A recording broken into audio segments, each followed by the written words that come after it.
quickly, everyone, Senator Gannon is here. He's on his way. Just wanted to let you know. We'll be starting soon.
Senate Commerce is in session. The Honorable Senator Lang is going to introduce Amendment 1786 and explain it to us.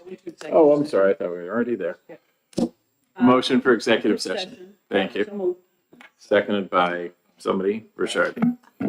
All in favor? Aye. Okay, opposed? Very good. Welcome, Senator Lang. How you doing today? Thank you, Senator Gannon. Thank you, members of the committee. I'm presenting amendment number to House Bill 1241. I'm presenting amendment number 2024-1786S, dealing with deceptive ticket practices. So as you remember, in the Senate, we passed a bill. There were some concerns with the language, the exact language, so we tabled it so that we could bring it forward with the language corrected. This is the language corrected. This bill deals with only two issues that were non-controversial. The first one is, it's actually almost the exact amendment we had before with a couple things struck from it. The first thing we deal with is just some clear definitions under Section A, I guess that's 19A. On 19B, we start talking about the actual actions of what this bill does. The first thing it talks about all-in ticket pricing, making sure that upfront, people who display tickets or are selling tickets show upfront what the all-in cost is. So if I'm buying a ticket, what the service fee and taxes and all of those things are right up front, so you're not surprised at the end when you go to check out that you bought a $45 ticket that cost you $210 at the end. So it makes you put all that cost up front so you know. The second part is under Section C, and this is where we deal with deceptive URLs. And I sent a picture around, a screenshot of a website. That is a website that has no relationship to the Bank of New Hampshire Pavilion here in New Hampshire, but it looks like it's from the Bank of New Hampshire Pavilion, and that you're buying the tickets from that venue. What this second half of the bill in Section C does is makes it clear that any resellers of tickets who are not the venue and not the ticket issuer must display clearly and conspicuously on their website that they are not the ticket issuer and they are not the venue. That's it. That's the whole bill. Thank you, Senator Lang. Do we have any questions? Seeing none, thanks very much. Have a great day. Appreciate you coming down. Do we want to take up this bill first? or should Yeah, we go we'll back? just get rid of it.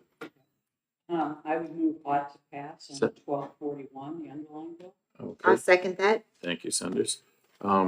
Any discussion? I think we have another amendment from Representative Hunt. Do we, Aaron? Is it 1245?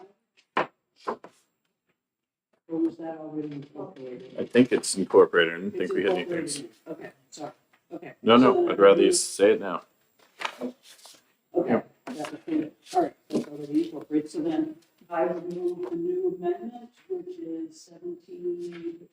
Okay, do I have a second on? Second. Good, seconded by Senator Ennis.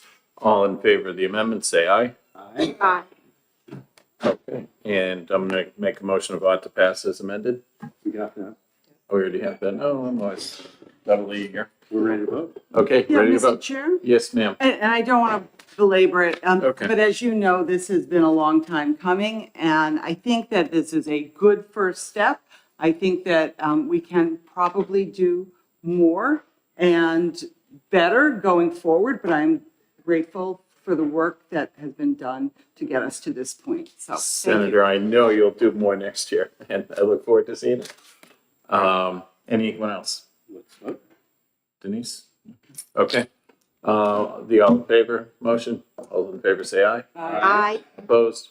The ayes have it. Move consent. Second? Okay, all in favor of the consent motion? Aye. Aye. Senator Shanley? Sure. Thank you. Okay, we're moving to 1018, relative to on-premise and off-premises liquor license. Move on to pass. Seconded by Senator Rishardi. Let's see, it was a housekeeping bill, just word changes and added hookah lounges. And any other discussion? Okay, all in favor of the ought to pass motion? Aye. Opposed? Move consent. Second. All in favor of the consent motion? Aye. Who would like to take it out? No. Okay, one of you two, it's good.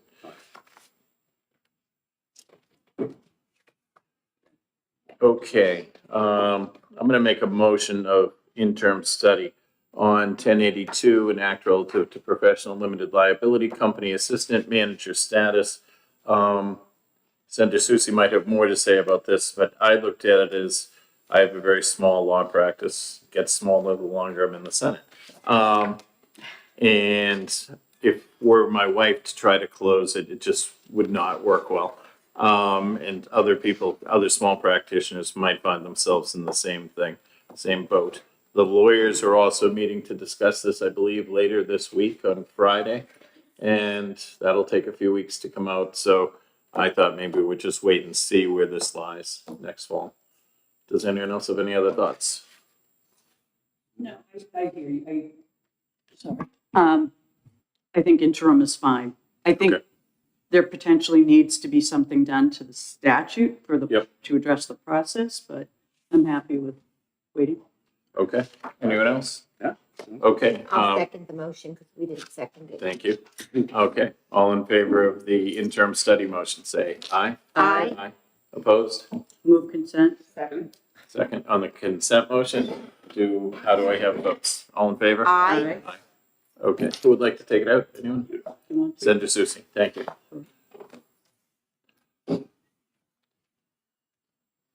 Okay, we're moving on to 11:44, and Aaron, I haven't done that amendment yet, have I? Yes. No, yep. It came from the industry. This mandates the seller instruct the buyer in writing that an approval might be available. I'll move ought to pass on the underlying bill so we can Thank discuss you. the amendment. All in favor of the ought to pass and the underlying bill? No. We can look at your amendment. Okay, Yeah. Do we have that? yeah, it should. 1765, and it replaces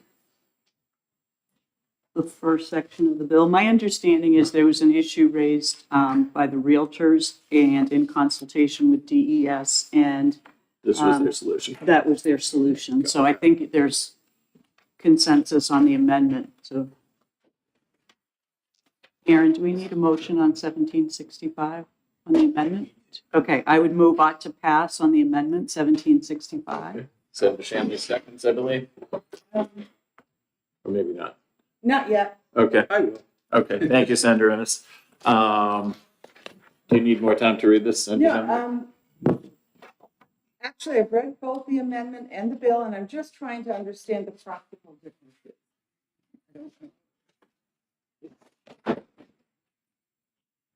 It looks all right. And if there's agreement, I'm always happy. And folks can agree. So I think it takes out, if I may, Mr. Chair, I Yes. think it takes out the portion about the number of bedrooms if it serves a residential, and it instead focuses on seating for restaurant capacity. Okay, so we know that that has been a problem in many communities, so I want to make sure that we are addressing the The restaurant. where there's going to be seating capacity and septic, so, okay. Okay. Do I have a motion on the amendment? Yep, We We do. did, okay. All in favor of the ought to pass motion on the amendment? Aye. Opposed? No one?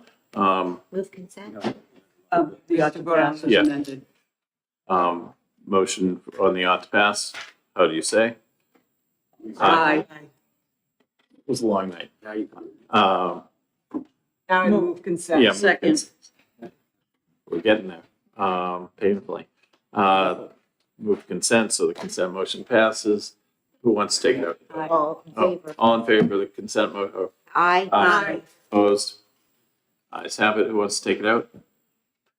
Senator Ennis? Yeah, sure. Great, thank you.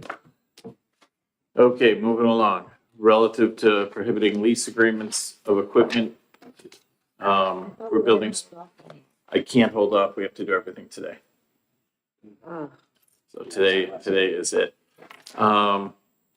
So it's 1187 again. It was the lease agreements for buildings. It came about my area, actually. Timberlane had a problem they were using. They sort of were abusing the lease agreements. They used a $25 million lease agreement, which made the district rather unhappy that they chose that route as opposed to going for a 3/5 bonded majority. That being said, we have gotten a lot of people contacting us how important these lease agreements are and the danger that would probably occur if we were to pass this. So I would go for an interim study motion, but you can speak first, Senator Susie. Sure, I was just gonna say I would, I guess I could support an interim study. I can't support the bill the way it is. This would be particularly onerous, in a place like Manchester, where we have not only a tax cap, but a spending cap. So we're using this significantly for the energy saving work that's being done on some of our buildings. In addition to that, we have a more than $100 million update to many of our school buildings, and this would remove a really important tool that the city is already using. And we're very concerned that if it were to pass, it would have an adverse impact on the community. I'm with you on that. Any, Senator Shardy? Well, I do want to bring up some of the points that Sure. have been in the law, so maybe the motion is correct in there, it needs some work, but I do want to bring this to the public's attention. The point was that you can still have a lease, but the way the RSA that was adopted in 2014 to carve out energy equipment, if you can't return the item, it's not meeting the legal definition of equipment.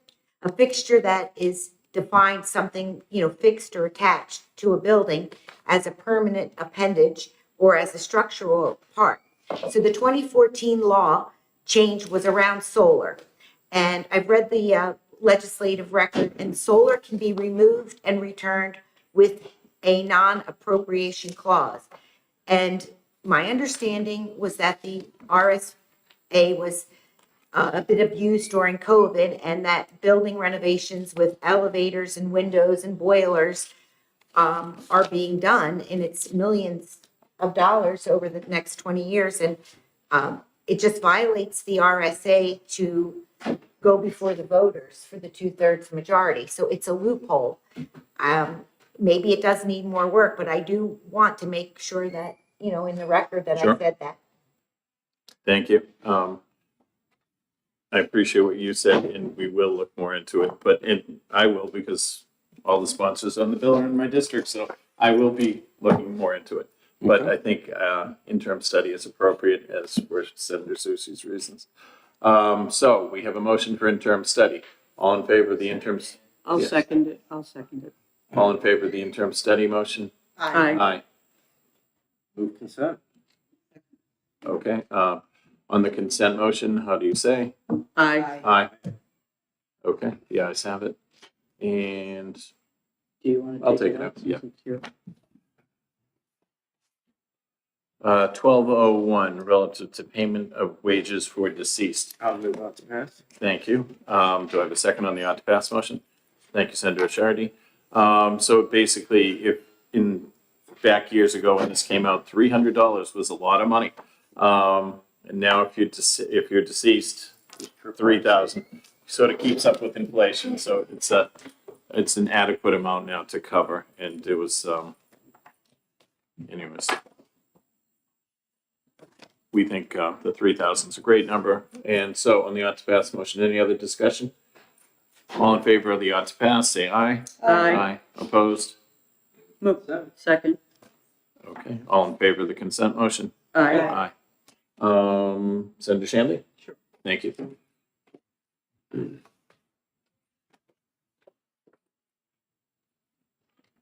Okay, next we'll go to HB 1227 relative to extending the hours of alcoholic beverage sales for on-premise. Let's see, I would like to make an ITL motion, and I'll speak to the motion. Do I have a second? Thank you. The reason I made the ITL takes away local control. Right now, a municipality can change on their own and could go the later hour. The police brought up the costs that it's going to be for them. They brought up more impaired drivers. I noted that it was none of the businesses were asking for this. We didn't have restaurants or bars coming here. It was people who said we have friends who own restaurants who would like them, but it seemed more anecdotal. And that would be why I'm for the ITL. Does anyone wish to discuss the bill or the motion? Senator Ennis. I'm fine with extending the hours. It's still up to the community and probably be supportive of the bill. Okay, very good. Thank you, Senator Ennis. All in favor, do I have a second on my ITL? Did I go? I Yeah, did. Senator Cheney. Okay, thank you, Senator Shanley. All in favor of the ITL motion, say aye. Aye. Opposed? Opposed. Okay. I'll take it out.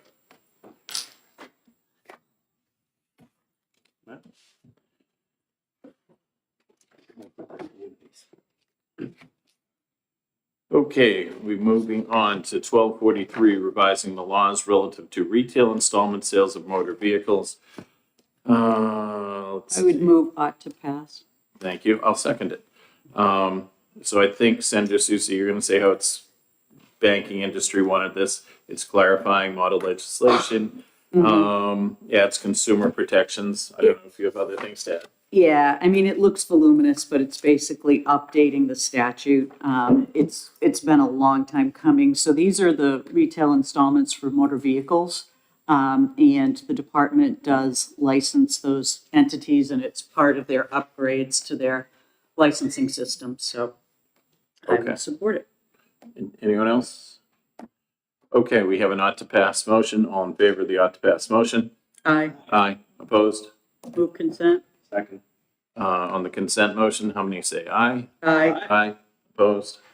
Senator Susie? Sure. Thank you. Okay, we're moving to 1259 relative to property and casualty insurance laws administered by the insurance department. I'll make an ought to pass motion. I'll second. Thank you, Senator Ennis. I think it's just a housekeeping bill, clarifying language, distinction between personal and commercial lines in homeowners insurance, and it has specific reasons for cancellation or refusal to the customer, or why they'd refuse to renew. Any other comments? Seeing none on the ought to pass motion, all in favor? Aye. Aye. Opposed? Move consent. Second. Okay, on the consent motion, how many say aye? Aye. Aye. Okay, ayes have it. Senator Ennis? Yes, of course. Thank you. We are moving right along. I'm gonna skip around a little bit. I don't see Senator Bradley yet, right? No. Not yet. Okay. Okay, easy one. Relative to, it's HB 1321, relative to repealing penalties for the sale of kegs of malt beverages without a receipt. I'll make an ought to pass motion. Second. Thank you, Senator Susie. We no longer need the tags that they were talking about. They're not used at all by the industry or anyone, and there's really no reason for safety or anything anymore. So any other thoughts? Seeing none on the ought to pass motion, all in favor? Aye. Aye. Opposed? Move consent. Second. All in favor of the consent motion? Aye. Aye. Senator Shardy, you can take that out. Sure. Thank you. Who's taking that one? Denise. Oh, we could even use. Did you, Did did I? you what? skip 1320? I did. Okay. I'm coming back to Okay, it. okay. They're working That's on the fine. amendment. That's We're fine. gonna do it at the end. 1334 is next, relative to the sale of beer in refillable containers. I'll move on to pass. Okay. Do I have a second on the ought to pass motion? I'll second it. So it's basically, if you have a growler from one place, you can bring it to a different brewery, distiller, and refill their growler at your place. There was customer confusion, industry confusion over what they could refill, and we're saying fill them all up and help the economy. All in favor of the ought to pass motion? Aye. Aye. Opposed? Consent. Second. Okay, all in favor of the consent motion? Aye. Aye. Opposed? Ayes have it. Senator Shanley? Okay. Okay. I don't know if you're a big beer drinker or not, but I'll get you a growler sometime. Will you get me a card for doing the retail? I don't know. Only my daughters. No. Oh, The leasing. 58? I can't wait on I anything. know, I'm asking you why we have conversations. Anyway, you can talk. All right, I'll talk to you later.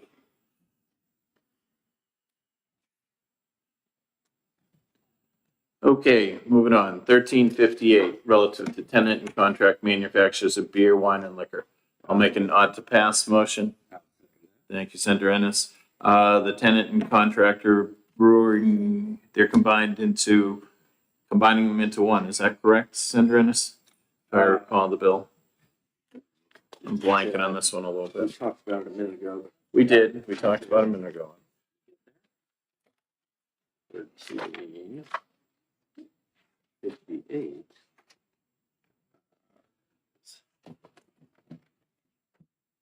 Oh, no, I'm sorry. It comes back to me now. Yeah. The way we're treating brewing beer and stuff, we're going to include wine manufacturers as the same type of entity and treat them the same. Correct. So that is what it's about. Yes. And so we have a not to pass motion. Does anyone else have anything to discuss?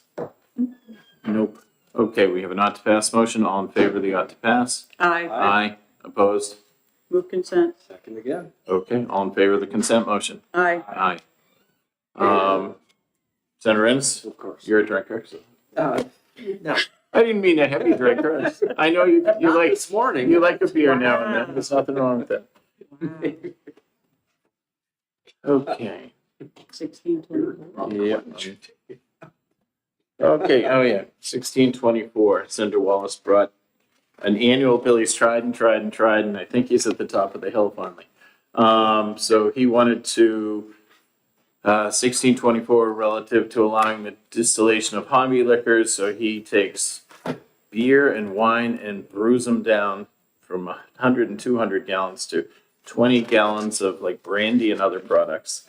And I'll second the ought to pass motion. And any other discussion, it's just going to be for home use. And the liquor industry, after 5 or 6 years, is finally has a neutral stance as opposed to negative. So we're going to vote ought to pass unless someone else has good reason not to. All in favor of the ought to pass motion? Aye. Aye. Motion for consent? I'll do it. Second. Okay, so we got the consent. All in favor of consent? Aye.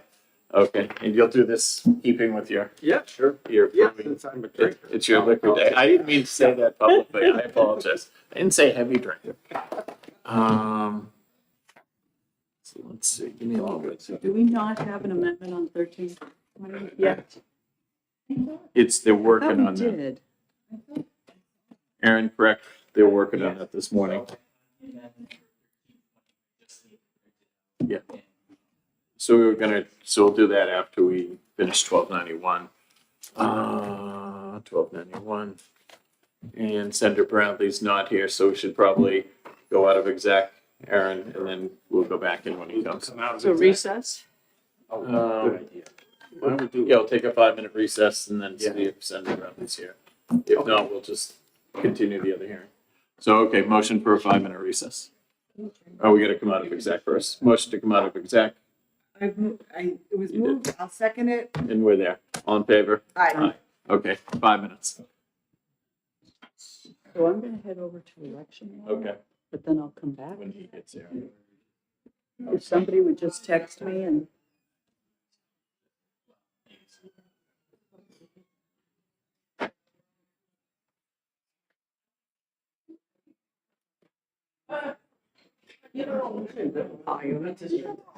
Yeah.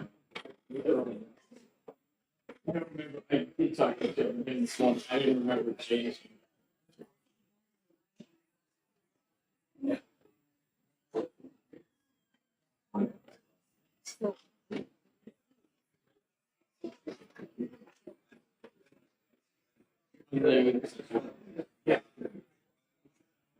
Just checking.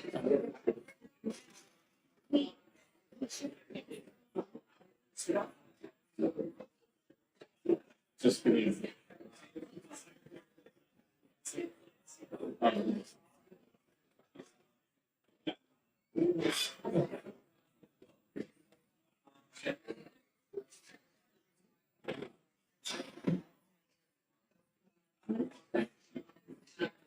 Yes, ma'am.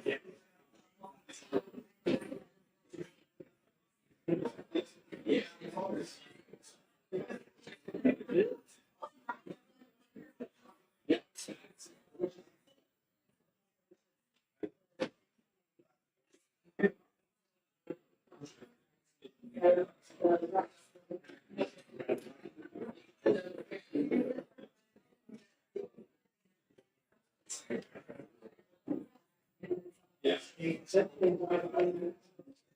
is Senator Roger.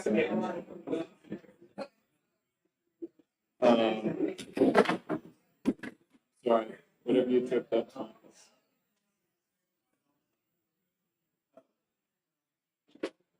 All right, so check and see how much longer energy needs there.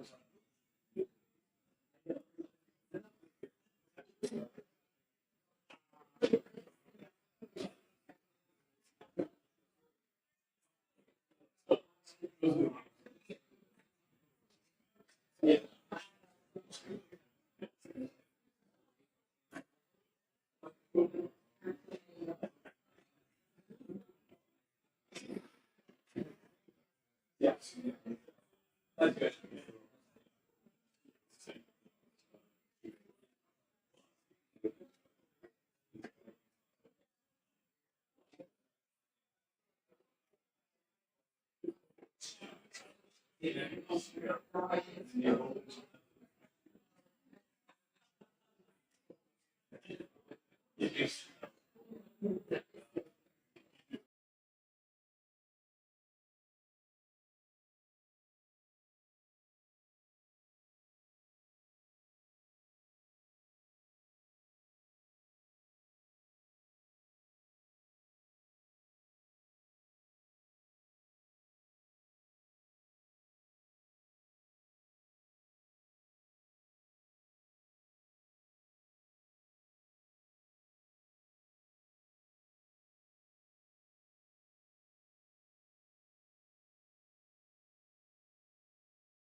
here, Cambridge.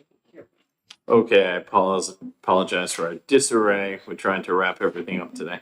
So we're going back to 1291 and act relative to accessory dwelling units allowed by right. We're going to start with Joe Alexander. You're good, okay. Then I'll just go to my little list.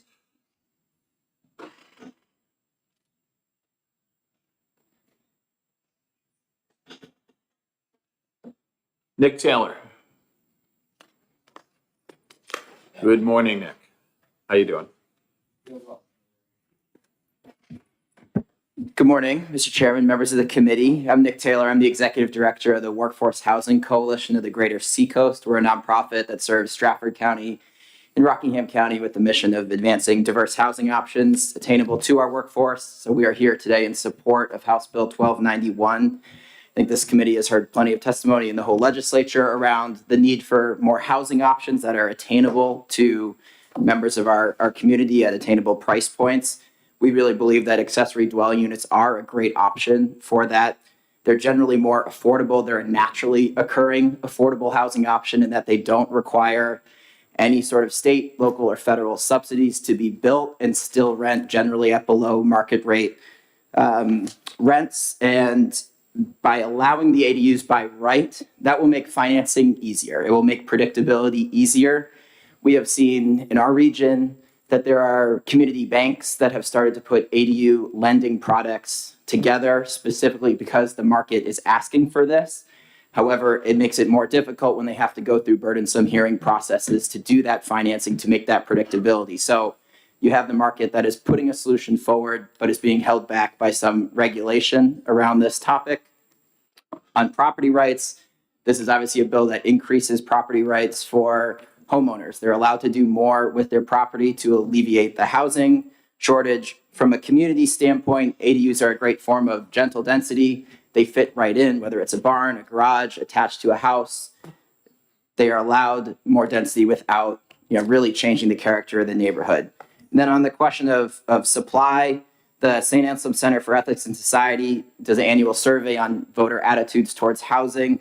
They found that 34% of Granite Staters said they considered building an ADU, but ran into either regulatory or financial barriers to making that happen. So we have an estimated 400,000 single-family homes. If even just a small percentage of those folks are allowed to build an ADU, we can make a real dent into our housing shortage here. So thank you for your testimony. Happy to take any questions.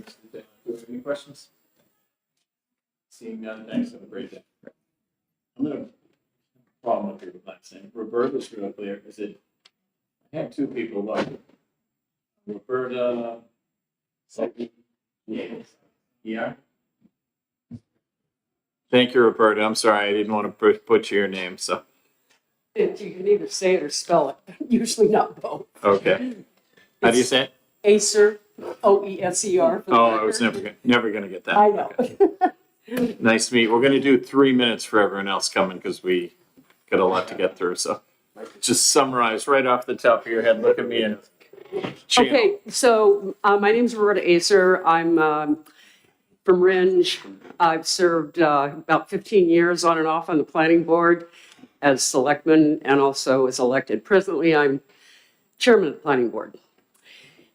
I don't know which to respond to quickly, the suggested amendment or the bill. Stick with the bill. The Okay. amendment hasn't been introduced if you're looking at the one that's in I'm advance. adamantly opposed to this for all the reasons that Representatives Clayton and Turcott said, so I'm not going to repeat, except the one size doesn't fit all. Also, even within communities. I forgot to mention I've been a real estate broker for 35 years. I understand the housing situation, but in smaller towns that are on septic and water, adding 10 bedrooms, which this bill would do or could do, to a 3-bedroom septic system that is not monitored is just beyond the pale. Also, water supply, if you're in a compact neighborhood, everybody has their own well, and oftentimes it's on the same aquifer. So adding that many more people on, to the water supply when you don't have water and sewer. This bill, the way it's worded, the first two sections, it's a word salad. All of a sudden, a detached two-car garage becomes an attached ADU if you finish it. And then you can do another detached. So there's real issues with the language in the bill. Also, my biggest thing with both bills, because you have 1,000 square feet, that's a 3-bedroom house. It's not a little cottage. I mean, I lived in a 3-bedroom house that was 990 square feet, and there were 6 of us. So, I think it needs work. And just at, at Ringe, also, I live in and own a 4-family that was made from an old farmhouse, 250-year-old. So, I have tenants. I understand the housing situation. Just in the town of Ringe, we've approved over a dozen ADUs. We were approving them before the statute came in 2019. We have had detached and attached. So I think the bill, the basis of it was almost a knee-jerk reaction to something that happened in a town. And I don't know really how to address snob zoning when they don't allow it. I think that it's very important for towns to still have some approval due to the septic requirements, septic design requirements, and also having ownership of at least one unit, which it's hard to monitor if there isn't some control. We do a special exception with the ZBA. Anyway, I'm just hoping that, the towns do retain some local control of their zoning, which is the whole point of having local zoning in the first place. Okay. So, You're there? We're there. okay, You did well, right in the 3 minutes, perfect. Thank you very much. thank you. Yes, we have one question. I'm sorry, ma'am, if you can come back. I have a question. I'm trying to figure out, you talked about the, and thank you, Mr. Chair, and thank you for taking the question. You talked about putting 10 bedrooms, adding 10 bedrooms, and it would be too great a burden for the septic or for the water system. But I'm wondering if that isn't covered. I'm trying to find, okay, down on page 2, line 15 forward. Provided that, no, I'm sorry, I'm in the wrong place. I'm trying to find the, Well, the state Yes, requires, yeah, 23 down there. yeah, the state mandates that you have the soil tested to see if it will support. And you are required to get a state-approved septic design for the additional loading, but you do not have to put it in the ground. And there's no monitoring of septic systems. If they fail, unless a neighbor knows, they just fail. And that could be going into the aquifer where the well's water's coming from. So it's concerning to add that much loading, additional loading to, say, a 3-bedroom septic system. 750 square feet is a 2-bedroom unit, easily. 1,000 is 3. And this bill says that you can have 2. I mean, that is 5 bedrooms that could be added. And they usually do 2 people per bedroom for loading purposes. Yeah, so I mean, it could be a huge issue, with towns with septic and well, which a lot of the state has. Thank you. Thank Senator you. Shardy has a question for you. Thank you for your testimony. I'm glad you brought up the wastewater issue. I'm for more housing in New Hampshire. I support enhancing housing for the workforce, for all of our families who live in New Hampshire, both permanently or seasonally. But housing needs density, and wastewater provides for density. And I'm really concerned about the unintended consequences of the bill doing just the opposite of what it would like to happen. If we grant landowners housing density by right, it enhances the ability for the voters who do not want any population growth to just not pass bonds to build wastewater infrastructure. I'm concerned what will happen if we don't have the water to support it. So well intended, I'm glad you addressed the water issue, the wastewater. It's a problem. Thank you. I think the drinking water also could be a problem. When you have, that many people added to one well, and the wells, in neighborhoods are probably on the same aquifer. They're coming from the same water supply, and it's not city. It's not 50 gallons a minute. I had a house that it was 3 gallons a minute. So, And I follow up. I think with the wastewater, it would require pre-engineered water and wastewater plan according to RSA 486-A and RSA 486. And that is a requirement both for federal and state grant and loan partners in order to even make these projects affordable for the communities. So, thank you. thank you. Thank you very much for your testimony. Natchez. Good to see you this morning. Nate, did you watch the Celtics? I did not. Oh, jeez. Gotta get you on them. It's all right. Thank you, Nate Grace for the Municipal Association. We do oppose this legislation. I submitted written testimony earlier.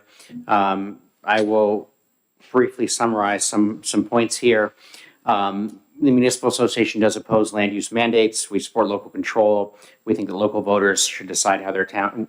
We know that local voters decide how their towns are organized, and we think that they should decide what the neighborhoods they live in look like. What this is a statewide land use mandate, and we do oppose that because that would override local control. I also want to point out that just based on the limited data we have, this would not make a dent in the housing shortage. I talked with the Economic Development Director in Keene. They have a population of just over 22,000. In 2006, they put in place an ADU ordinance. Since that time, most of the ADUs that have been quote unquote authorized, built have actually been just kind of legalization of illegally built ADUs, some stretching back decades. They estimate that a few dozen ADUs have been built since they put in their ordinance in 2006. And one of the things to note is the cost to build in Cheshire County is about $340 a square foot for new builds. There's no significant difference for building ADUs versus anything else you want to build. Now, I think it's really important that we tackle the housing shortage, but we need to do this in a smart way that puts our money in areas that are actually going to make a difference. So if we look at someplace like Concord, which is roughly double the population of Keene, there are 11 large projects with just under 3,000 new units being proposed, which is a 14% increase in our total housing units in the city. And what you're seeing there is an economy of scale. We've had investments through InvestNH and through other grant programs, loan programs that are making these projects affordable and making large projects. And even so, if you read the Concord Monitor in the last week, you saw there's a $16 million road that needs to be put in for about 1,000 of those units. And there's significant debate on how that infrastructure is going to get paid for, which leads me to my last point, that planning for community infrastructure has to occur at the local level. We want to increase density while also minimizing the cost to taxpayers.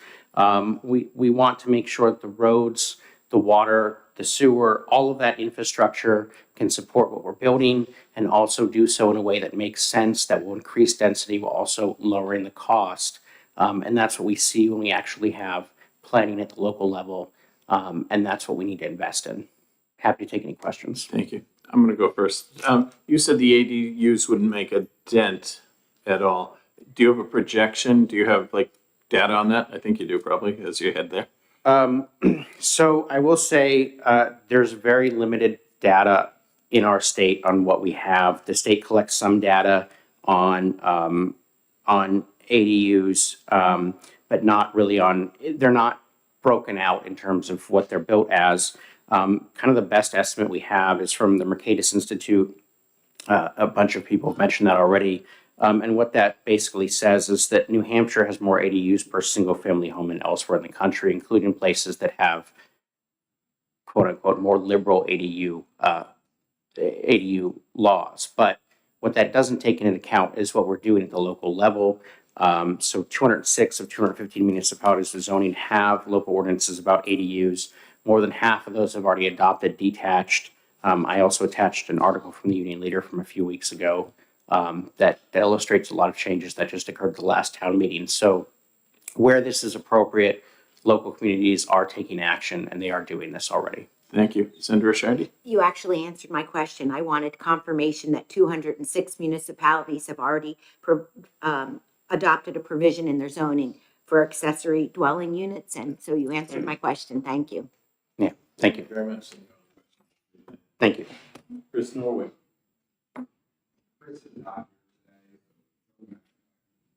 Come on up. Hi, Ms. McIntyre.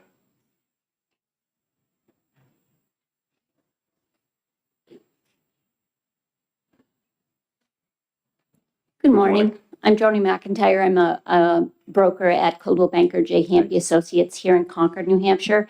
I'm also the 2024 president of the New Hampshire Realtors. I just passed you something. Almost every time I speak, I like to point out that our numbers today, single-family units for sale is just over 1,300. In 2015, when we had a balanced market, we were over 10,000. So I think that's a really nice way to illustrate what a shortage we are in. We would support this bill of a detached ADU. Since 2017, as you know, the attached have been legal, and the number of towns that have adopted that have adopted it because it is a law and they have to do it by right. There's nothing in this that takes anything away from from the local towns to look at health and safety, septic size, drinking water, parking lot, and wetland setbacks. As it was, I know that you haven't talked about the amendment, but it's an either or, so it's not going to affect those numbers. It's not both. I would say that this isn't a silver bullet for the housing issue right now. I don't think we have a silver bullet, but I think it's important that we look at and adopt anything that we can. With 23,000 units short, we need to look at everything. And it feels like we're looking at nothing. We don't want to affect zoning. We don't want to add an ADU, a detached ADU, which in a lot of cases brings a parent or parents to the property so that they can age in place. That may free up a house someplace where they were living. And that will add to it. So my sense is that we need to start looking at everything and not crossing off everything. And I think that's all. Thank you very much. Any questions? Thanks for your testimony.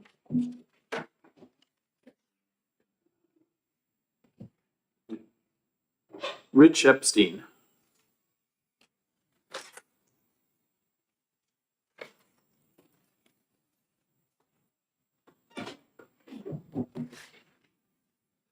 Good morning. Morning, sir. My name is Rich Epstein. I'm a resident of New London, New Hampshire. Please oppose Bill HB 1291. In New Hampshire, we value local control because every municipality is unique. The bill such as this is heavy-handed and inherently doesn't account for the differences in municipalities. Consider my town, New London. This bill runs directly counter to the will of the people as expressed by the outcome of this past March election. Voters rejected a zoning change very similar to HB 1291 by a 2-to-1 margin. Prior to this election, New London had only rejected one zoning change in 20 years. At public meetings and hearings, citizens expressed cogent concerns about allowing detached ADUs would not address the important housing needs for workforce housing and elderly housing and would be open for abuse. Meanwhile, in New London, major housing projects are approved and about to begin. For example, a project for 60 units of workforce housing is underway, and this is only phase one. Another development, this one for elderly housing, is underway as well. That will likely be for over 150 units.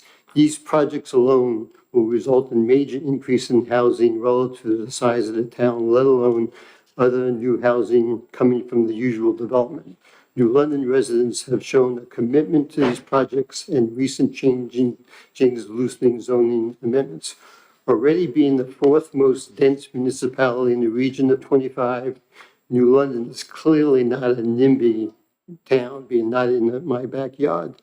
Just to be clear, New London is an example of a town that desires and is getting large amount of workforce housing and elderly housing, but decisively voted down detached ADUs.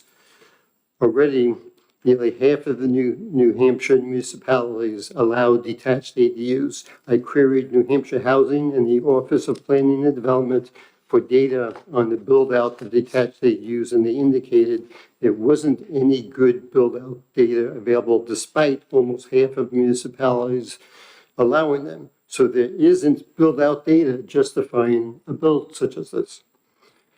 This bill doesn't account for differences in the infrastructure of many municipalities due to supply. The public water system that serves New London is limited and is unable to meet the needs of previously mentioned projects.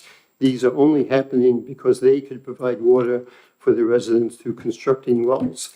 For areas of the town with public water, requiring the building of detached ADUs would put added stress on the public water system. I use New London as an example, but since every municipality is unique, what makes sense is best determined by the town itself. Please retain control in this fundamental issue of governance. Thank you very much. Do we have any questions? No, thank you very much for your testimony, sir. Kirsten Cornell.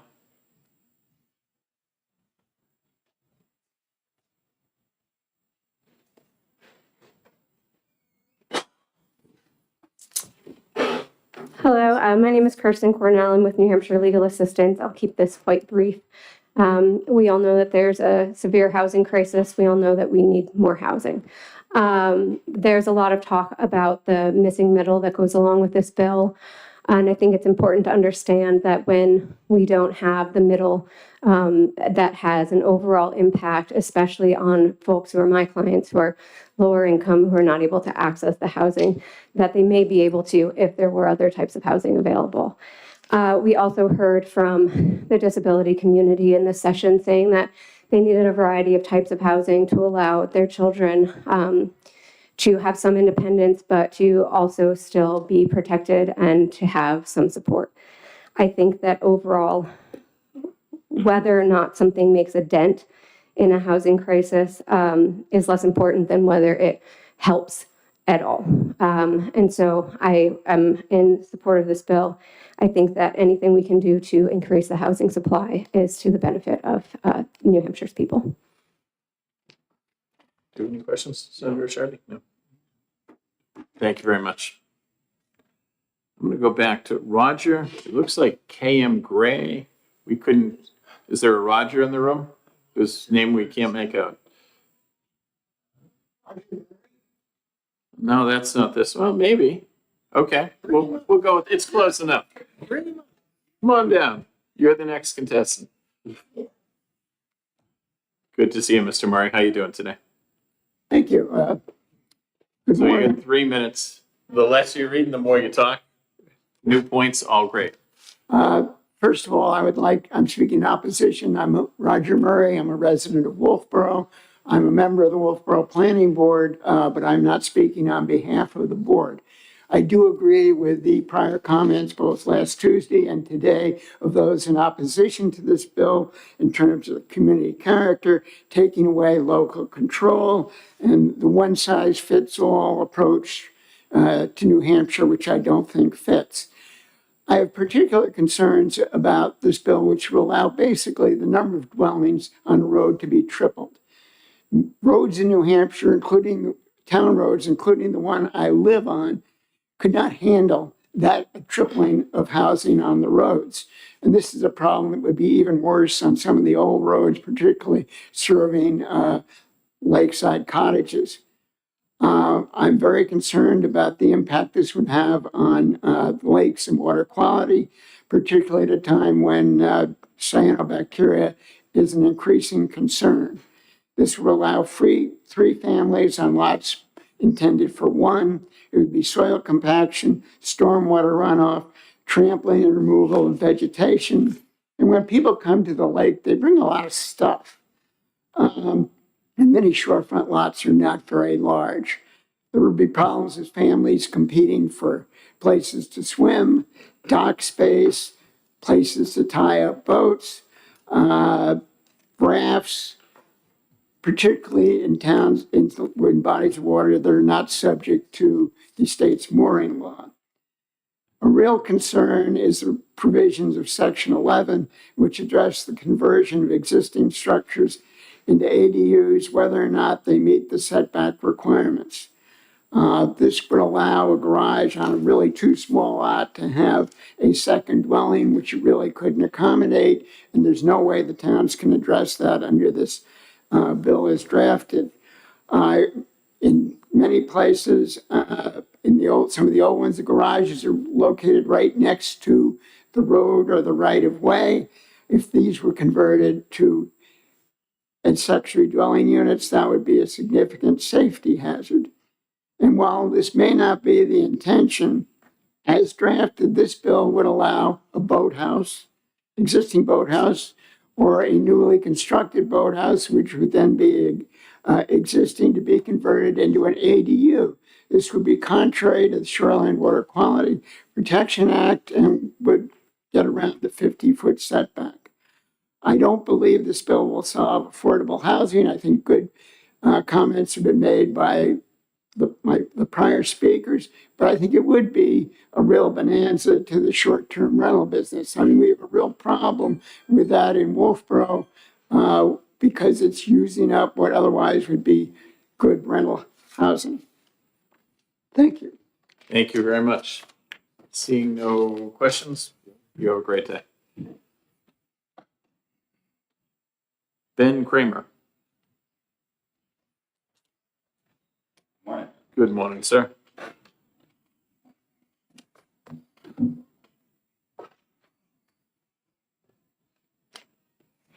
morning. My name is Ben Kramer. I'm a resident of Portsmouth. I'm organizing director at New Hampshire Youth Movement. We are a young people's organization with over 100 members and 5,000 supporters, ages 15 to 30 across the state. When this bill was heard in the House, I was here with a group of 9 students, high school and college students. And that is because there's a whole generation of young Granite Staters who are talented and hardworking and worried if they will have the housing to be able to stay in the state that they love, the state that they grew up in. Those students are in finals week right now, so you have me today. We strongly support this bill. I believe this is common sense legislation to address the major housing shortage we face, and I know this committee takes seriously. This bill has strong bipartisan support. Lots of work have gone into this on the House side and the special committee. It passed with a convincing margin in the House. I think at its core, this is a modest reform with high impact on the housing shortage we face. It will build the units we need, units that are more affordable in the places that we need them. And it will provide renters home, and it will provide new homeowners a pathway to actually be able to afford a home, something that is difficult these days.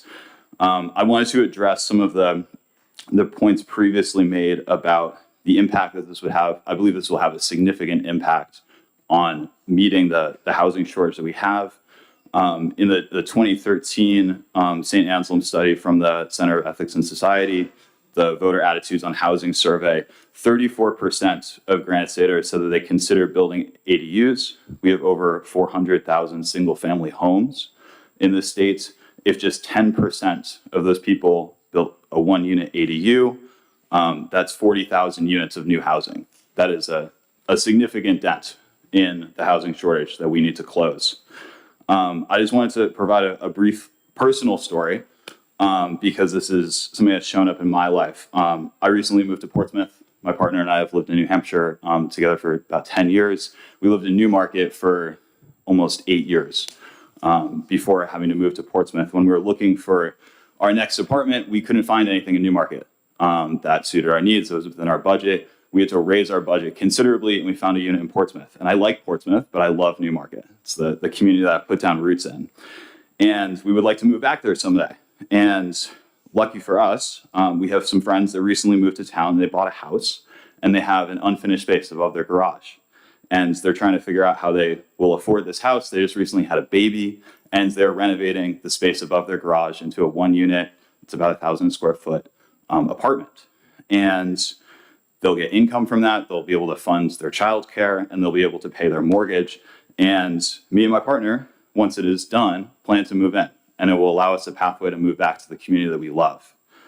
And some place we can actually afford long term until hopefully we can buy a place ourselves. We want to be without roommates. And this is a huge opportunity. And it feels excellent to have a win-win situation where we can pay our rent to not a faceless landlord or a big company, to people we know and care about to fund their baby's childcare. And I believe that this is like a great illustration of the opportunity that this bill presents. So I urge the committee to support this bill. I think it's great. Thank you very much. Go ahead, Senator Shardy. Good morning. Thank you so much for your testimony. You said Newmarket, right? Yes. Okay, I have a couple of statistics before I ask you my question. But Newmarket streamlined the ADU permit process to only require a build permit to construct an attached or detached ADU, and amended their ordinance in section 32-234 to allow for ADU parking spaces and encroach into lot setbacks. So they are already making steps to do ADUs. So I want to make sure you are aware of that. And then if you can indulge me in reading some statistics. So according to the state's data, the Office of Planning and Development and Bureau of Economic Affairs, as of 2022, 19 of the 234 municipalities have no zoning. 206 of the 215 municipalities with zoning have all adopted a provision in their zoning ordinance for ADUs. And 51% have allowed in their zoning for detached ADUs. And they, in most of the towns on their ballot, they expanded their ADU ordinances. I know that the Business of Economic Affairs has not published its 2023 ADU information yet, but there were many expansions on the ballot. So with those statistics, with towns already doing it and keeping it at a local control that meets the needs of their individual towns, why would we need a mandate? Thank you for the question. I think Newmarket is on the right track. And I think there are other towns in the state that are also on the right track.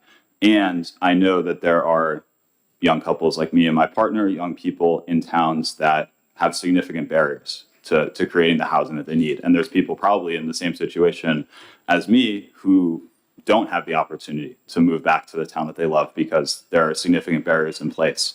I think that this is, the crisis is at a scale that we need action that rises to the scale of the crisis. And I think this is, again, a modest reform that we can implement on the state level that will have a significant impact on these local towns. Yeah. Thank you. Thank you. Seeing no other questions, thank you very much. Is it Ma Musanian? Looks like a good Armenian name. Say Matt. Yes. Okay. Guess my handwriting's a lot worse than I thought. We ask people, it says at the top, please print legibly, but you know. I tried. It's fine. Go ahead. Good to see you, Matt. Good morning. Good to see you, Mr. Chairman and members of the committee. My name is Matt Mushian. I live in Claremont. I serve as the Advocacy and Engagement Director for 603 Forward, a statewide nonpartisan nonprofit organization dedicated to educating, activating, and empowering young people across New Hampshire. Today, I want to testify on behalf of 603 Forward in support of House Bill 1291. And to start with a story, I live in a home with an ADU that my partner's father lives in. And without our ADU, we just simply wouldn't be able to afford to live where we are. And as a retiree, my partner's father would really have a hard time and struggle to afford a place on his own. Also, we wouldn't have him to watch our dog when I come testify before y'all. But it's no secret that the housing crisis is affecting us all, but particularly the situation is placing a really heavy burden on young folks in our state's workforce. And in my job, I meet with young Granite Staters all the time who share their stories and struggle trying to find a safe, affordable place to live. Folks like Michael, who said to me, it's a real struggle to afford housing these days, especially when all the prices are geared towards households with 2 or more incomes. It leaves people like me stranded with no options other than living in a car in a Walmart parking lot or at a highway rest stop, which is what I've resorted to since leaving my apartment. This is not how a hardworking person should be forced to live. Accessory dwelling units are already playing a crucial role in addressing the housing needs of New Hampshire residents by providing smaller, more naturally affordable options. And some research shows that in many states where accessory dwelling units are, they rent for 19% less than other market value rentals. And in closing, HB 1291 would make a small change to some existing laws, just removing barriers that currently make it difficult for homeowners to build accessory dwelling units. We ask that you vote in support of 1291 and be part of the solution to address our housing shortage. Thank you. Thank you very much, Matt. Seeing no questions, you have a great day. Oh, too. no. Do you have a question? no. Okay. Thank you. Thanks. Elise Margolin? Elisa? There you are. Okay.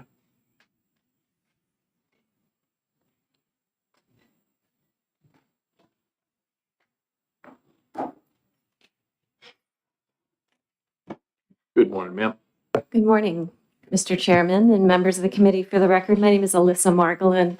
I serve as Director of Housing Action New Hampshire. We're here in favor of House Bill 1291. We were part of the coalition in 2016 that helped pass our state's ADU law. At that time, a lot of the arguments you've heard today about concerns about water, sewer, frontage, parking, density, it was all discussed then as well, but the state decided then that they were going to, for those who own property, they were going to enhance their property rights for those who are interested in adding an accessory dwelling unit to their own properties. And as Senator Ricciardi has pointed out several times, many municipalities are doing amazing things. And in my community, I have seen 2 ADUs pop up, and the one was for an aging parent, the other for kids who just recently graduated. So the work that this legislature did in 2016 made a difference in my backyard, despite a lot of the concerns articulated. I do want to say that I think that this bill enables reasonable municipal regulation, as I know that you've raised a number of concerns about that as well today. It enables parking requirements, page 2, line 20. It enables lot coverage standards, page 2, line 14, and page 3, line 24. It enables bedroom occupancy regulation, page 2, line 14. It enables reasonable aesthetic standards, page 2, line 35. And yes, it requires an approved sewage disposal system in accordance with RSA 485A, page 2, line 25. So essentially, you passed a really important law that made a huge difference. If you already own property and you care about your property rights and you want to deal with the market by enhancing the value of your own property, the state is saying you can go ahead and do that. And yes, some communities are doing a great job, but what if you live in a community that isn't?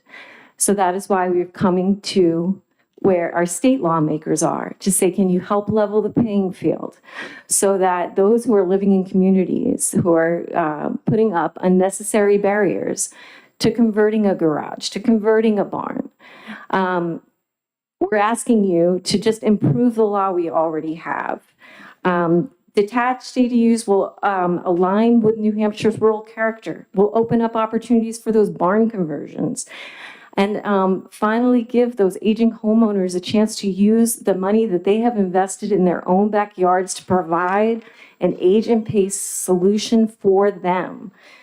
And if you heard some of the testimony from parents with children, adult children with disabilities who are desperate for housing options, who want to bring a caregiver onto their own property instead of turning their, because they have the means and they have their property, this will allow them to invest and find a housing solution for themselves.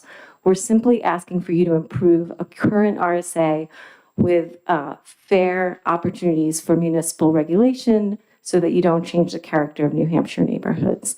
But that will conclude my testimony. Thank you very much. Seeing no questions, you have a great day. Thank you. Ben Frost?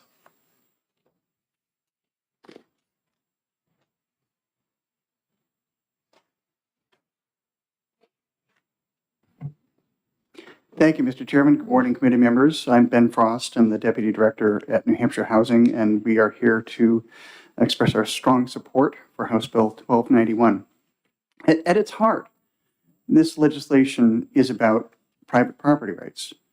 And it gets to the question of whether we here in New Hampshire, the Live Free or Die state, believe that owners of private property should be able to reasonably use their property as they see fit.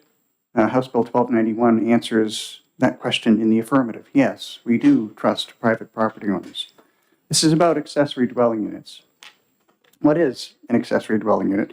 But something that is accessory to or secondary to the principal dwelling unit. Irrespective of its size, it's something that is smaller than the original primary dwelling unit.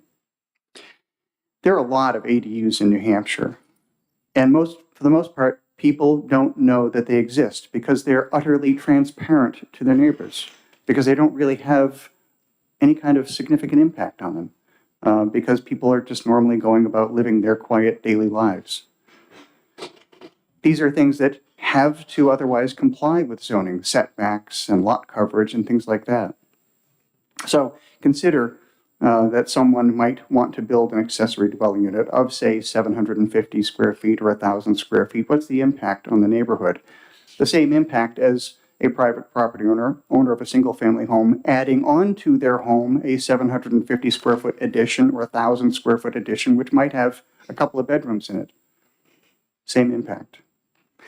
And what's the impact on, say, the septic system? Well, whether you're adding onto your home or building an accessory dwelling unit, you have to account for that. That is state law. You have to come up with a DES-approved design demonstrating your property's capacity to hold and treat safely the waste coming from that unit. The same as you would have to do if you were simply adding onto your home, adding bedrooms. You have to come up with an approved design. This does not, as has been suggested, supersede other laws such as the Shoreland Water Quality Protection Act. That law stands and has no impact on it. We have in New Hampshire, as you know, a housing crisis, and there are lots of solutions that are at hand, and this is one of them. It's not going to solve New Hampshire's housing crisis, but yes, it would put a dent in the problem, and we need lots of dents like this. And this would be done without public subsidy. This is a strictly private market solution. Finally, this bill returns the ADU law to the Senate's original position in 2016. The Senate passed the original ADU Senate Bill 146 in 2016 by allowing accessory dwelling units, whether attached or detached, by right. It was the House that pulled it back. And now, I would not characterize it this way, but some might. Perhaps the House has seen the errors of its ways and is returning to the Senate's original position in 2016. I urge you to recognize that and to support House Bill 1291. Happy to take any questions. Seeing none, you have a great day. Thank you, Thank sir. you.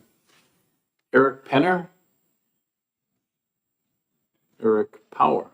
How about an Eric? Okay, one less. Is Rebecca, Representative Rebecca McWilliams here? She left. Sorry, Rebecca. Rep Greg Hill also left.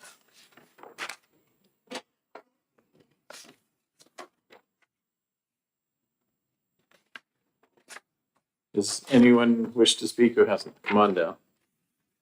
Oh, you're saving yourself for last. I get it. That was a good play. Oh, no, okay. I wanted to make sure I had enough time, Senator, if that was cool. So for the record, my name is Representative Joe Alexander. I represent the town of Goffstown. I'm also the chairman of the Special Committee on Housing where this bill came from. I'm in strong support of this bill. Just to address a couple things that were said, this is about the most inherent local control you can have. This is about the local control of your own property. And unfortunately, there are some towns that are not letting people control what they want on their own property. There are some towns that are doing excellent things. There are some towns that are not. So this is basically merely clarifying that, you know, you can have an ADU attached or detached by right. So this wouldn't have to go through the same sort of hearing. This is a right that you have on your own property, anything over half an acre.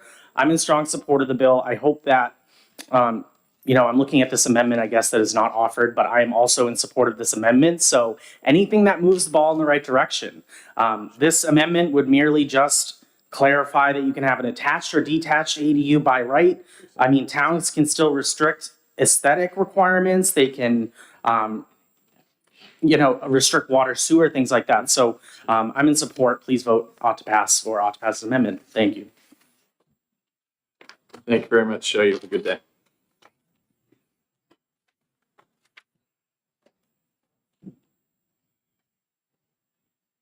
Mitchell Sachi?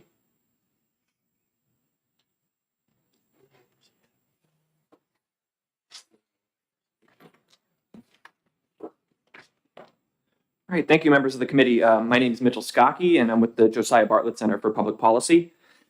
Some have criticized House Bill 1291 as a top-down state government mandate over municipalities, yet it's anything but.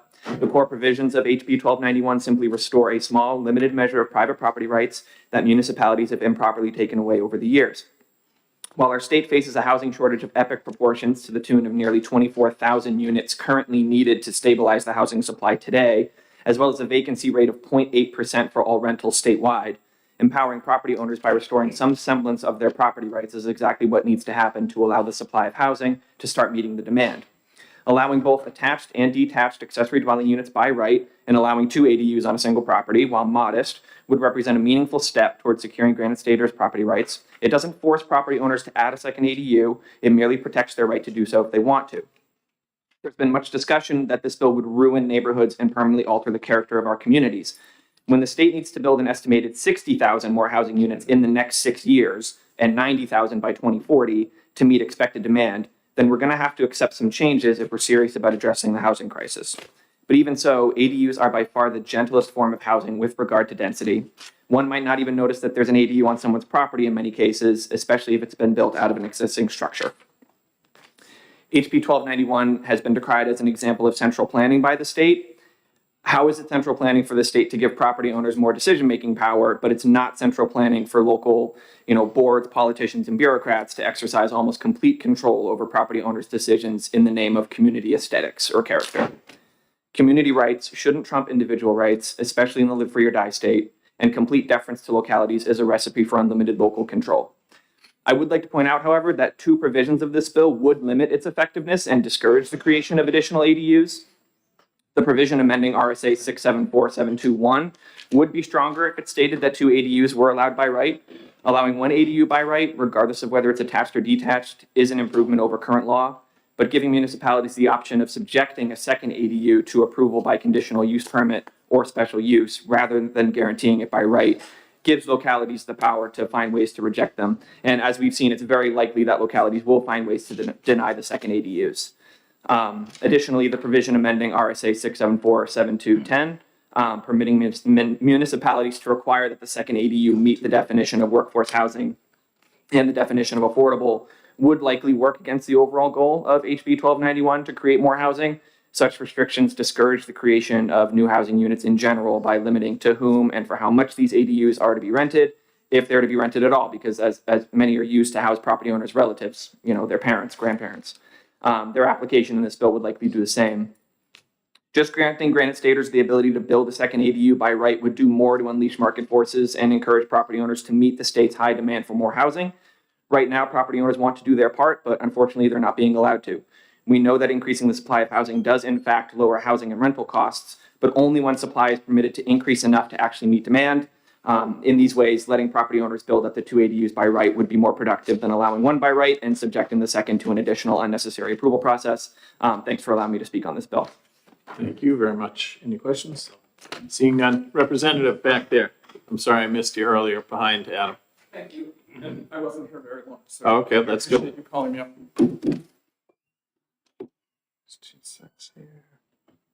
As you all know, there's always 3 things going on at the same time.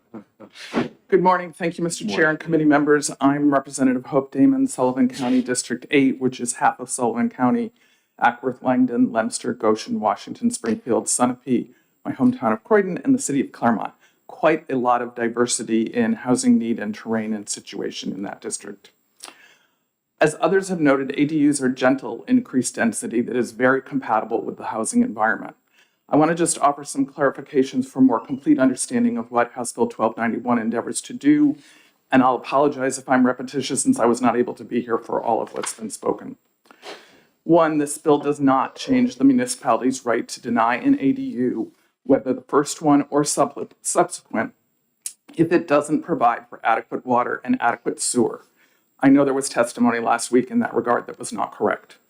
Second, current law, which is retained in this statute, allows towns to restrict an ADU to a maximum of 2 bedrooms. The suggestion in testimony last week that this bill would allow more bedrooms than that is simply not true. Third, allowing attached ADUs to be included in pre-existing detached structures means that visually there is only one additional structure that could be allowed, and only on half-acre or larger lots. I would also submit from my own experience that many of us may not have a clear visual of the size of a half-acre lot. So if that applies to you, I very much encourage you to look at some real estate to help your perception be accurate. I found a half-acre to look bigger than I thought it would. Fourth, many New Hampshire towns do presently allow detached or second ADUs. There has been no indication that those communities have lost their rural character. Truly, there is no more rural character than this friendly, gentle approach to increased housing. Reduced lot sizes or massive multi-unit developments provide increased dwelling units, but are much worse for our New Hampshire rural character than a barn or a garage loft apartment or a small, adorable backyard cottage. In addition to providing New Hampshire more dwelling units that are desperately needed, HB 1291 addresses several other significant needs for hardworking New Hampshire families. It facilitates seniors aging in place by providing income to help with property taxes that have significantly increased as property values rise. And I know in my own district, I have heard from a lot of constituents who own their properties, but as they've aged and had fixed incomes, they can't afford to stay there because they can't pay the taxes. In the House Special Committee on Housing, we heard lengthy, many poignant, truly passionate testimonies from adult disabled people who need care and from their parents that allowing 2 ADUs by right would mean they could provide a relatively independent accommodation for the disabled person as well as a living space for their caregiver while still allowing the parents to remain in their home. New Hampshire has a serious lack of housing for disabled people. And that testimony really resonated for many of us on the committee. HB 1291 benefits families trying to start home ownership but needing income to accommodate affording mortgage payments. And personal example, if you'll forgive me, as a parent of 2 adult married daughters, do you want me to stop? I'll be quick. who both have been seeking homes for the last 2 years, I am personally aware of the considerable economic challenges of the current housing market. Even with both couples having good professional jobs with good incomes, it's still very hard to afford today's mortgage costs. So I will close by saying that it is important to acknowledge that ADUs are not inexpensive to create. They are not going to just sprout up here, there, and everywhere if we pass this bill. They are generally about 20% less development costs per dwelling unit than other types of home construction. So I vigorously urge your support of this as one of the many approaches to improving our housing availability. Thank you very much. Thank you. Seeing no questions, you have a great day. My lists are overlapping from last week. Some people signed up twice and stuff. Who hasn't gone? Who's left? Go ahead. We'll just go you and then I'll get there. Morning. Just say your name for the record. And Is this on? it's on with the red. Yes, sir. Thank you. Thank you. Good morning. Thank you for the opportunity to speak to you today. Appreciate it very much. My name is Patrick McDermott. I live in Hooksett, New Hampshire. I'm the volunteer state president for AARP New Hampshire, and I'm here representing AARP and our 212,000 members here in New Hampshire in support of House Bill 1291. Also with me today, we have a couple of other volunteers, plus Michael Padmore, who is handing out our, who has given our written testimony, which I will not read. AARP supports the availability of ADUs as an affordable and accessible housing option for people of all ages, including those 50 years and older. As we all know, housing costs in New Hampshire are expensive. Supply and demand is a big issue. This would help the supply. You've heard several times here that any increase in housing units is a positive thing and will help this problem. This bill makes it easier for homeowners to increase the number of housing units in an affordable manner. ADUs would benefit our older adults, our 50-plus folks, by allowing adults to age in place. Clearly, the vast majority of people want to age in place, and this would be a big help for that. It would provide affordable housing for caregivers, a big issue that we've heard several times already today. It's a difficult thing to find housing for caregivers and have caregivers on site when needed. Also, another thing that's been brought up many times is it would provide income to help with property taxes, mortgage, and other expenses. The concept of ADUs is not new. We've all heard of in-law apartments, nanny apartments, that sort of thing. And in closing, I just want to share a personal experience that I had with this. Back in 1967, my mother had a small two-bedroom ranch-style home built in Peterborough, New Hampshire. In 1982, my mother's sister and her husband added a small addition to her house. My mother and aunt lived in this shared home for 35 years, until my aunt passed at the age of 98, and my mother moved to assisted living at the age of 94. Neither of them would have been able to stay in their home on their own, but by sharing the expenses, and I think that's important. Yeah, construction costs may be similar, but it's the shared expenses that really helped my aunt and my mother stay in place. So they were able to age in place. AARP urges the committee to vote ought to pass on House Bill 1291. Thank you. Thank you very much. Seeing no questions, have a great day. Nick, did I miss you? Is there anyone else after Nick Norman? Awesome. Thank you very much for the opportunity to speak. I can be very brief, much more brief than normal. I'm just here to support this bill. We think that, and as you know, I represent housing providers across the state. Anything that we can do to raise the creation of more housing is going to benefit our housing issues. And I think that ADUs and the whole concept of middle housing is a great low-impact solution, and I would urge you to support anything that moves more in that direction. And I would agree with all the people that have given their supportive comments. Thanks very much, Nick. You have a great day. And again, no one else wishes to testify who we missed? Seeing none, that'll end this hearing. We're going to take a recess till 10 minutes of 11.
Just for anyone waiting, will be 5 more minutes. We're just waiting for one senator.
Senate Commerce is back in session. We're going to go to an executive session. Do I have a move for executive session?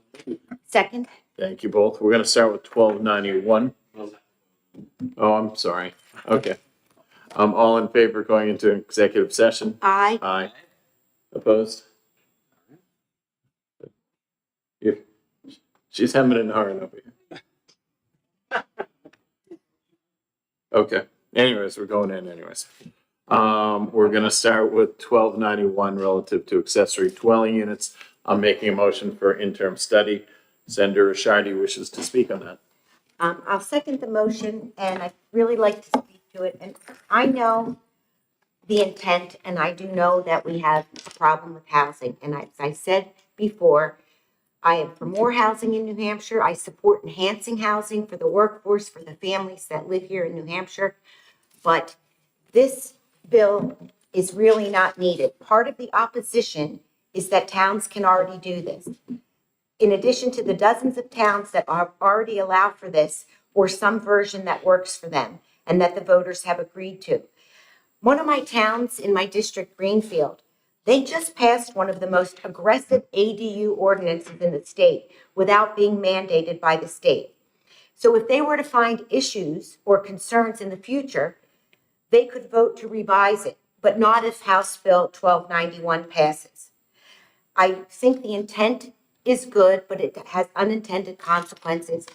If I use my town of Greenfield again as an example, I don't think it would happen quickly, but if everyone in downtown Greenfield added 2 ADUs on their half or quarter acre, what do you think would happen? They have a very small wastewater system that only has the capacity for 12 to 25 more additional buildings. Will the 30 homeowners be able to pay the 20 million required to expand and upgrade that system? It's unconstitutional to issue general bonds to build a system and charge taxpayers who do not have the ability to use the system. If it has to be paid for by those on the system and those coming online, and we all know you cannot drill wells within 75 feet of a septic tank.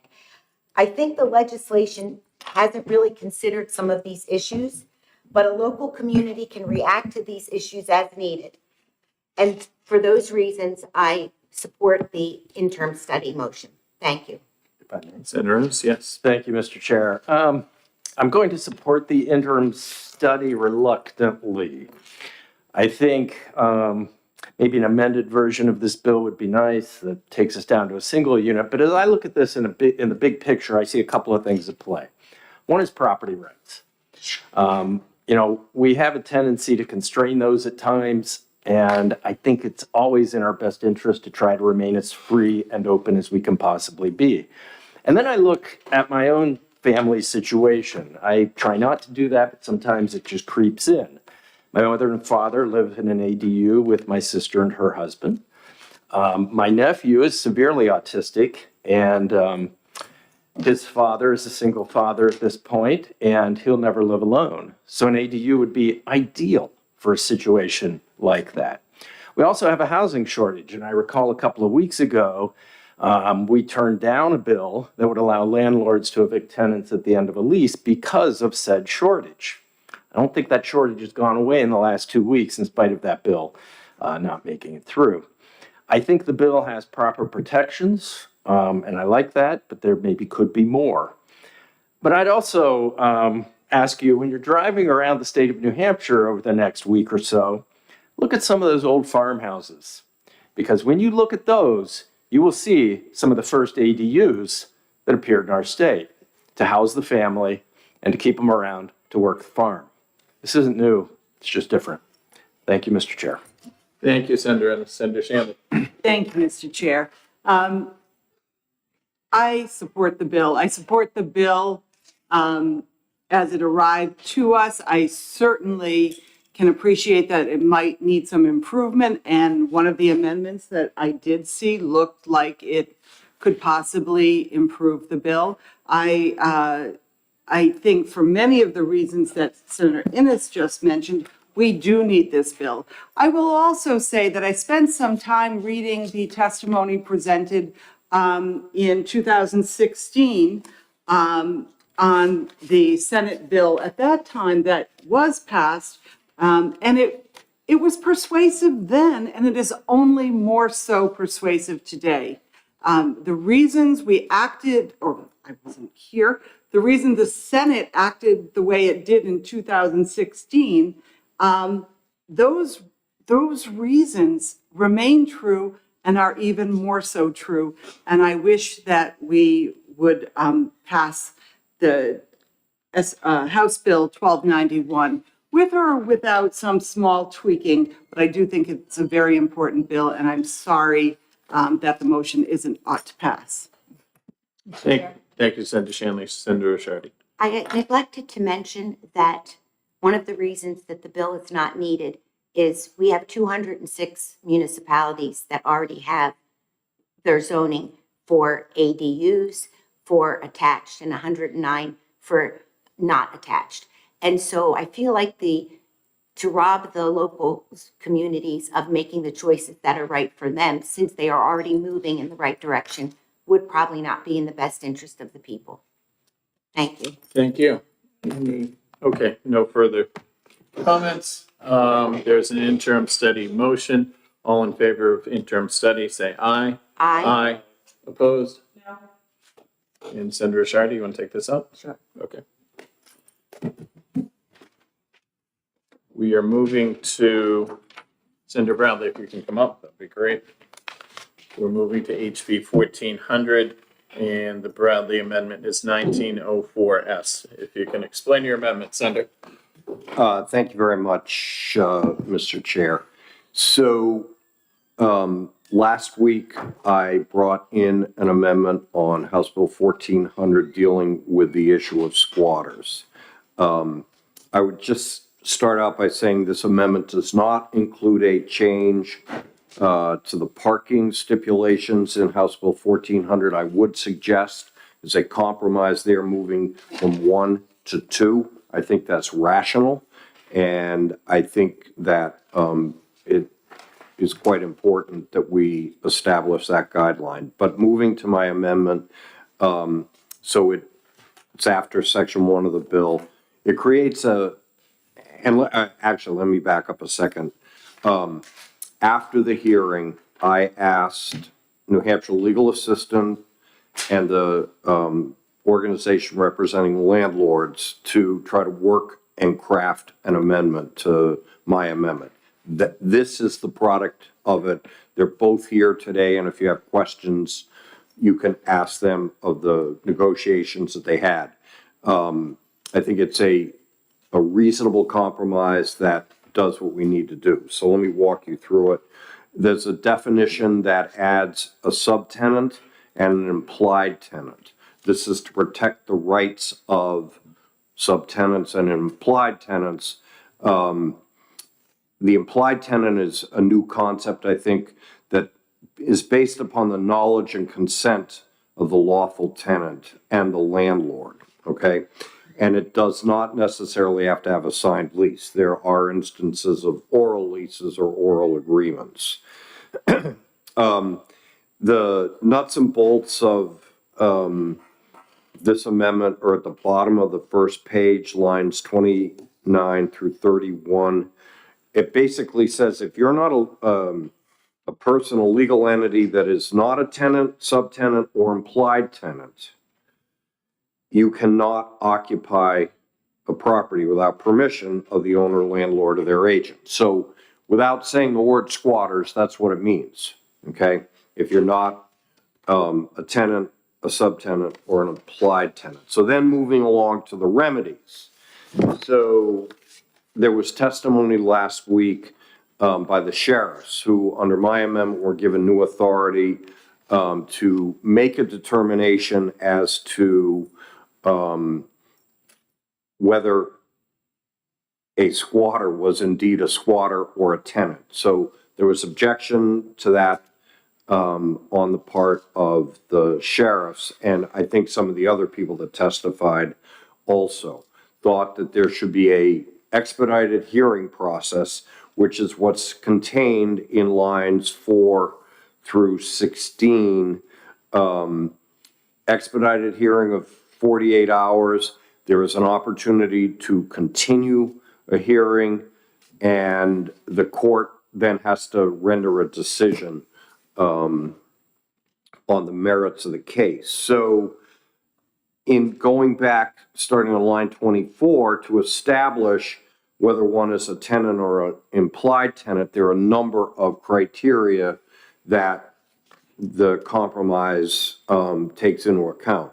An unexpired written lease, canceled checks, cash receipts, written proof of rent payment made, or some other kind of an agreement that could be an email or a text, okay? So then, I think another important consideration in this amendment is on the third page, lines 11 through 13. There's an opportunity for a financial remedy for the owner of the property of up to $1,000. So that's it in a nutshell. I think it's a rational compromise. When you have, having been in this building for a long time, when you have the landlord association and legal assistants agreeing on something, I think you can determine that it's a rational and good compromise. So I hope the committee will adopt it, and the 2 parking spaces, which could be a committee amendment. So thank you, Mr. Chair. Thank you very much. Do we have any questions? Mr. Pepe. Go ahead, Senator. Senator Bradley, thank you for always working your magic. Well, till you vote, there's no magic. Before I do this one. Seeing no other questions, thank you, Senator Bradley. I'm going to introduce myself at this time. Amendment 1594, which simply states that you can require no more than 2 residential parking spaces per unit. This is on the underlying bill. Okay. On my 2 spaces? Oh, no, I'm sorry. Did you have questions? Did you want to bring someone up? Yeah, I would like to hear from. Sure. Some of the folks who were part. Oh, okay. You can. Sure. Whoever wants to come on up. Just each state your name. Microphone. I always forget. Thank you. Kirsten Cornell, attorney with New Hampshire Legal Assistance. And Nick Norman, advocate for property owners or, say, housing providers. So I just wanted to hear a little bit about. Apologize. See, I did it too. I just wanted to hear a little bit about your thoughts on how this came about, and if, you know, where you think it shines and where you think it meets your needs. So our biggest concern with the amendment that was put forth was exactly what Senator Bradley alluded to, which was the sheriffs would be put in a position where they would be making a decision regarding whether or not somebody was lawfully present in the unit. And this does provide for an opportunity for a judge to make that determination rather than a sheriff, but it does it much more expediently than would be required by a typical eviction process. We also heard the sheriff last week testify that most circumstances of the like that have been mentioned would fall under trespassing, but there were an outlying couple that may not. And this would prevent those situations from having to go through the eviction process. And so there would just be a quicker remedy. And so it does, I think that it balances the interests of property owners as well as lawful tenants who may not be able to immediately prove their tenancy the moment that somebody, you know, a police officer shows up, but does have that ability to prove it within 48 hours to a judge. Thank you. I agree with all of that. Part of the issue with some other amendments that have been created for that whole squatting issue is that it essentially puts the sheriff or the police in that position of being the judge, so to speak. And it would there are valid situations, someone may be there. So if we were to create a law that put them immediately out without them having due process, that would be unconstitutional. That would be a taking of property, which is protected by the federal Constitution. So if we were to put something like that forward and then it goes to be challenged in court, then that would be declared unconstitutional and then we would have nothing. So I would echo something that I've said many times. Real estate as a whole is extremely complicated. There's many scenarios of things that could happen, and it takes careful thought to take all of those into account. We spent hours and hours and hours. What about this scenario? What about that scenario? And came up with a solution for each one of those in this amendment. One thing that I think is very important to acknowledge is that we want to get, I'll speak for housing providers now, unoccupied people out quickly. And non-rental housing is covered with our amendment. You saw that was added. So there's an expedient method for that. There's probably lots more. Oh, the police, that's right. So to make an expedient method, you need to include police as well as sheriff. So that's why this says law enforcement. Right now, when you have a writ of possession that you've been successful in court, you bring that to a sheriff, the sheriffs are delayed for about 2 weeks right now. So to get someone that's illegally in a residence out quickly, you need to include police. And so this does that by saying law enforcement, not restricting sheriffs. I agree. I mean, we like you said, we did work on this extensively, and we do believe that it it finds a balance between protecting the rights of property owners and still providing some protection for tenants who may be there lawfully. Okay, any other questions or? Thank you both.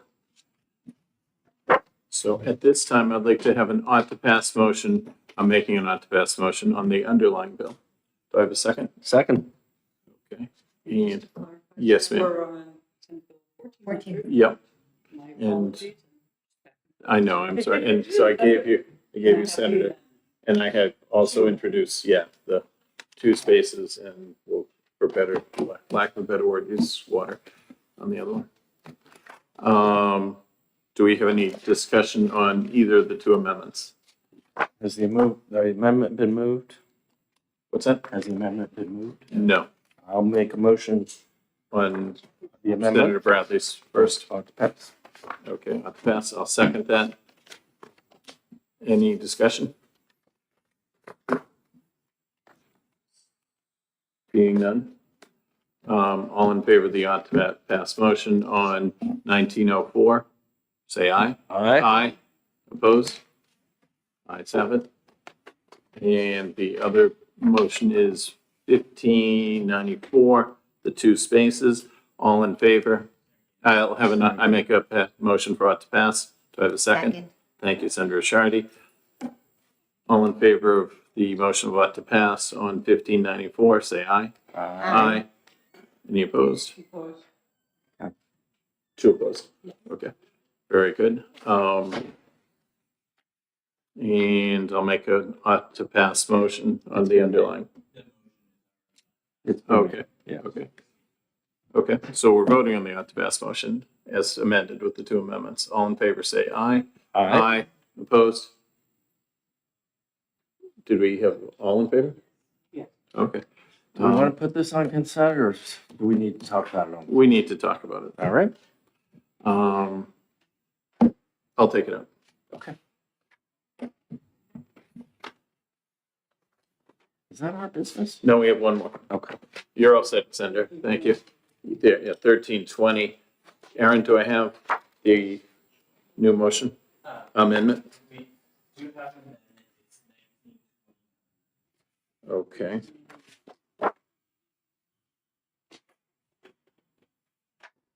Oh, okay, that's this one here. Okay. Just give me a second. Oh, it was the flood disclosure part was unclear, so this cleaned it up. It came from the realtors. information relative to property being located in a federally designated flood and hazard zone. They thought was clear language. Second, all in favor of the ought to pass motion? Well, wait, you have an amendment. I get an amendment. I'm almost done here.